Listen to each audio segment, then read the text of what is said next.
friends, and welcome back to Faith in the Valley. I hope that you are well wherever you are in the world. And if you are new here, then you are most welcome. So, today I'm sharing another Faith in the Valley story, one that speaks deeply to those of us who have had life interrupted in an instant. And I certainly know how that feels as I recover from my own back injury. And this is Zara's story. Zara is a woman in her 40s, full of life, but then suddenly life felt fragile and uncertain after a car accident that changed everything. But this isn't just a story about trauma. It's a story about grit, grace, and the quiet light of God's presence in the valley. So, let me share Zara's story with you. It happened on a rainy Monday afternoon. Zara was on her way home from work, tired but excited to get in, rest, and prepare for a busy week ahead. The traffic light turned green. She drove forward.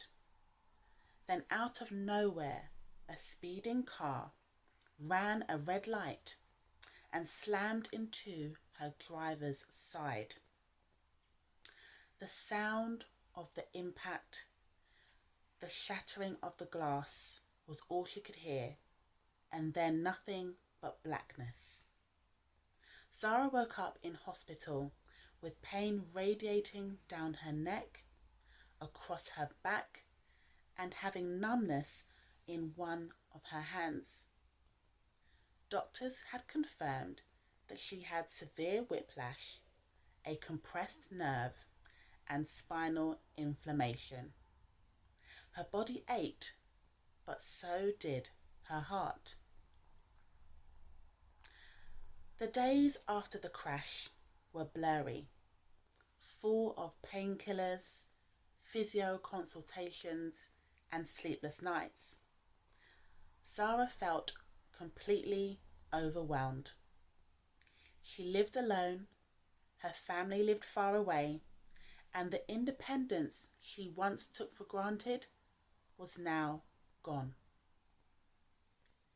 Zara said, "I didn't realize how fragile life was.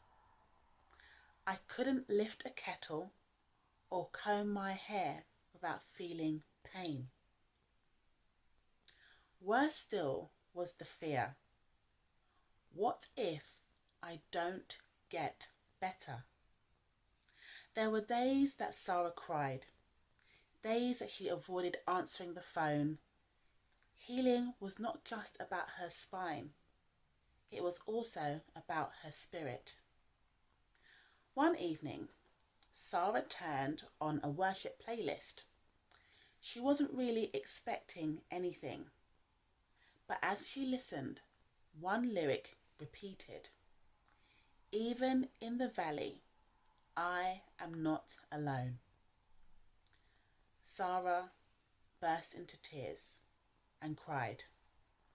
And in that moment she whispered, "God, if you are here, please help me." Saying that didn't erase her pain, but something within her changed ever so slightly. Zara began to journal her prayers. She began to speak truth over herself, and she began repeating certain scriptures. Psalms 34 verse 18, and it says, "The Lord is close to the brokenhearted and saves those who are crushed in spirit." And 2 Corinthians 12 verse 9 says, "My grace is sufficient for you, for my power is made perfect in weakness." Zara started to believe again, not just in healing, but also believing in hope. Zara's recovery hasn't been quick. Some mornings she still moves slowly. Some nights she still feels afraid. But now she prays through the pain. She writes down one thing that she's grateful for every day, just to remind her that she is still living and breathing and grateful. Zara said, "I may not be fully healed yet, but I am no longer hopeless." Her faith gave her footing, and now Zara wants to encourage others as they travel through their own journeys through their healing.